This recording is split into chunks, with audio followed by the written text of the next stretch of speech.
Okay. If anything, this will just be an audio recording. So, okay. So yeah, we're gonna start with the Luxemburg piece or whatnot, right? So, I guess to set the scene, in some sense, the Luxemburg piece or whatnot should be like, or I guess to explain the three readings. So the Luxemburg piece or whatnot is setting the scene in some sense of where we're starting with this, with this syllabus of like, what is the historical moment, or what is the historical period we're focusing on or whatnot, right? The Luxemburg is basically setting the scene for what is the history of the Second International. The Netherlands slaughter or whatnot are both, the Netherlands slaughter, so Luxemburg is writing in 1915 for the Junius pamphlet that we're reading for this week.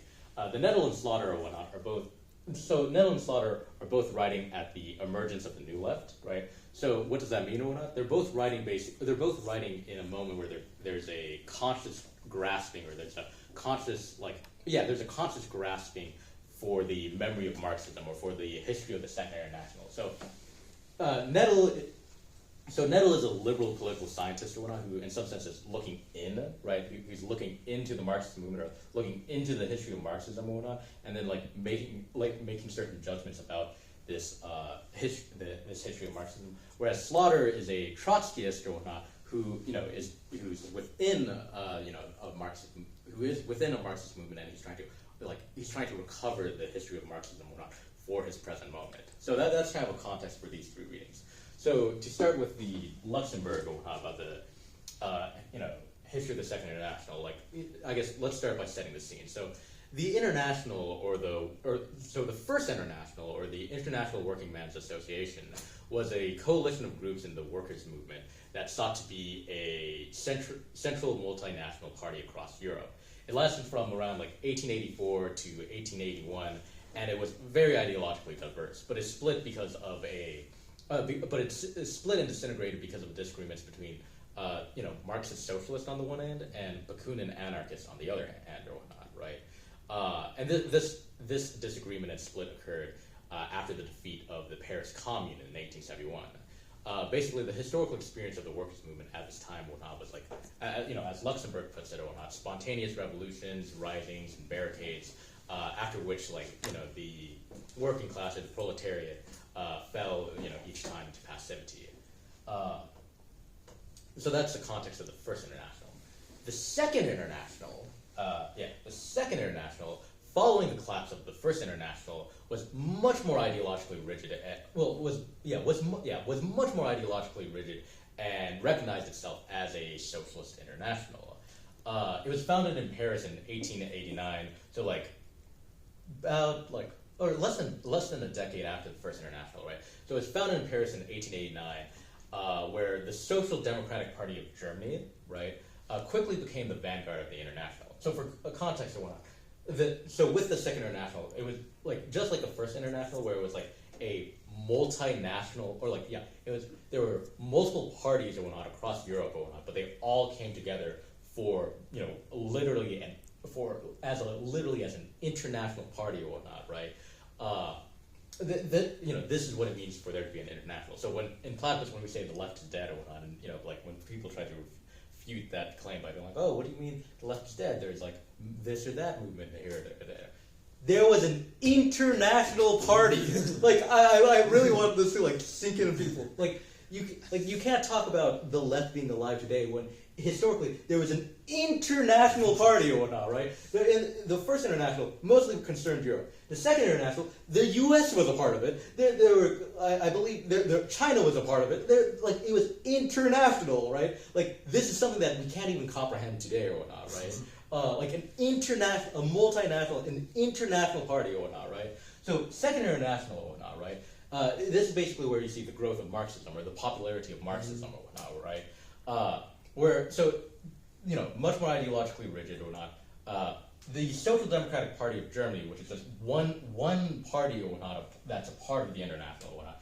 The Social Democratic Party of Germany is basically the vanguard of the International or whatnot, right?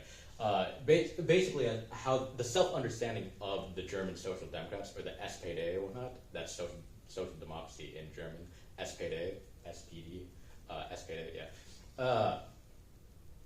So Germany itself understands itself as to be the head of the international, and outside of Germany and whatnot, Germany is understood to be the vanguard of Marxism, right? Yeah, because of its growth, the international and particularly the German SPD was able to be much more disciplined in its activity and self-understanding of what its aims were.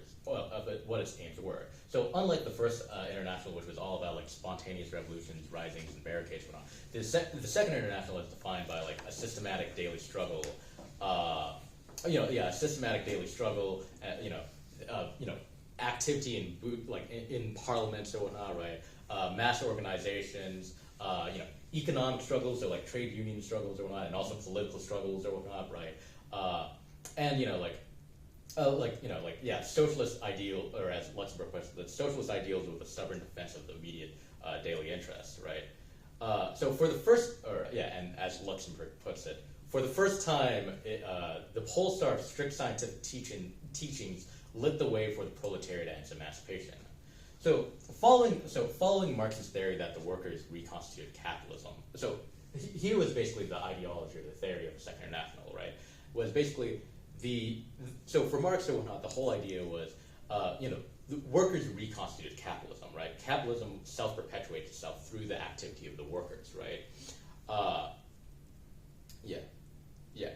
And that capitalism brought about its own crisis or whatnot, which what we know today to be the boom and bust cycle or whatnot. But like capitalism brings about its own crises, and if the proletariat is able to master and take control of this crisis, because Marx thought there would be like one grand crisis or whatnot, and that crisis did come. It was World War I. Well, for Marx's time, it was 1848, and then for the Second International, that was basically the advent of the Great War, the World War I. So if there was a great crisis, and if the proletariat was able to seize control master and take control of that crisis through revolution, then the proletariat could bring about their own emancipation, their own abolishment as a class or whatnot, right? Abolish all classes, like abolish themselves as workers, and by doing so abolish all other classes or whatnot, right? Bring about a classless society or whatnot, right? So bring about emancipation through socialism into to bring about socialism through communism. Sorry, that was a wordy statement. So again, I guess to repeat that, but in much shorter words. So Marx thought, workers reconstituted capitalism. Capitalism brings about its own crises. If the proletariat is able to seize control of that crisis, master it, and take control of that through revolution or whatnot, then it would be able to establish. Then it would be able to transition or establish the dictatorship of the proletariat, which isn't socialism. That's still capitalism. It's just workers' control of capitalism or international capitalism. Bring about socialism and then transition our way into communism. So the German SPD prepared all of its activities or whatnot was basically in preparation to bring about this crisis, while also calling for international workers' solidarity to make any imperialist or national war into a class war, right? That was sorry, someone turn on the laptop. Yeah. So that was the whole point of the what's it called? That was the whole that was the whole raison d'etre of the Second International. But what actually happened at the advent of the Great War, at the advent of World War I? The German SPD, this socially defensive organization, all about organizing for the revolution, all that sort of stuff. What happened at the advent of the Great War, at the advent of World War I? The German SPD capitulated itself to nationalism by voting for war credits in the Reichstag, which is the German parliament, on August 4th, 1914. So all of this talk or whatnot, August 4th, 1914, what does the German SPD do? They vote for the war. They fall in line with the German state or whatnot and say, okay, actually, fuck the class war. No, we're going to be part of the national war. Now, of course, there's nuances of why they did this. We'll get into that in a bit. But for now, just know that's what happened. All this preparation only to capitulate themselves to nationalism, right?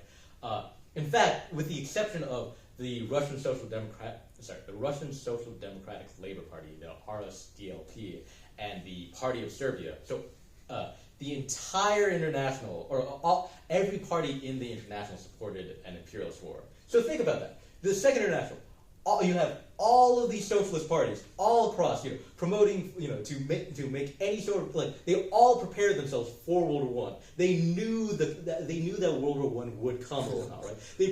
Their whole ideology was like, hey, we need to take control of this crisis by like calling for to reject any sort of world war, reject any sort of nationalist war, and instead make it a class war. What happens at the advent of World War One or whatnot? They all vote to support their father, all be like, okay, no, we need to defend our fatherlands. Workers kill each other or whatnot, right? Every single party does this, with the exception of Russia and Serbia, which is crazy or whatnot. Especially for the fact that Germany, the head, the vanguard of the international whatnot, they were one, they voted for war credits. Crazy. Yeah. Let's see.